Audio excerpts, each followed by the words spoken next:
The two remaining Japanese hostages in Iraq are released unharmed.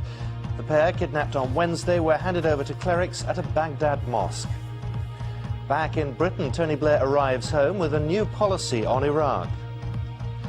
The Met considers positive discrimination to increase the number of black officers. Safety in numbers, but fraud experts say new credit card security could increase serious crime. And in sport, Henry strikes again as Arsenal's win leaves Leeds battling for Premiership survival.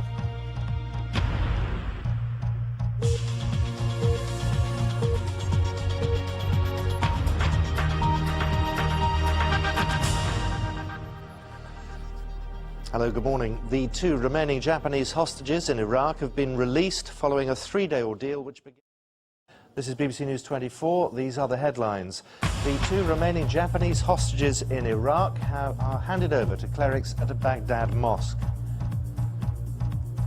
Back in Britain, Tony Blair arrives home after talks with President Bush secure a major role for the UN in Iraq.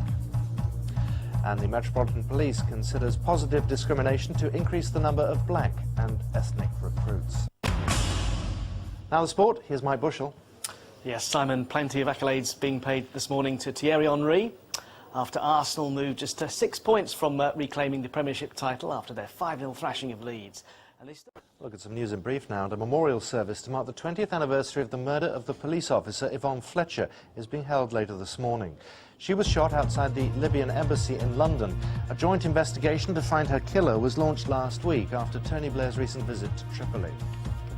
4 of Britain's top 10 property hotspots are in the northeast of England, according to a survey out today.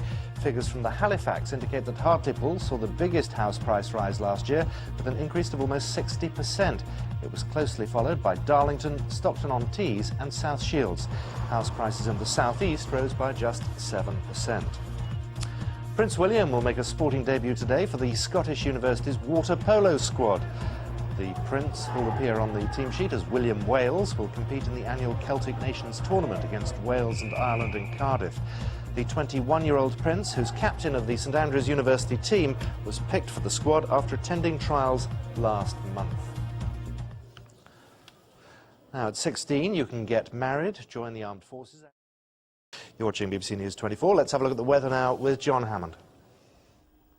Hello there. Well, it's an action-packed weekend of sport and it's an action-packed weekend of weather as well. Very unsettled. There will be some sunshine, particularly today, but wet and windy weather is arriving in the northwest. We'll all see rain during the course of Sunday, and once the rain clears through, although we will see some bright spells, we'll also...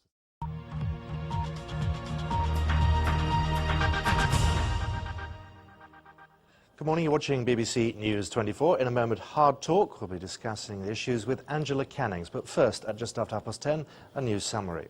The two remaining Japanese hostages in Iraq have been released. A human rights worker and a freelance journalist who were apparently kidnapped last Wednesday were handed over to Islamic clerics and Japanese officials who'd been trying to secure...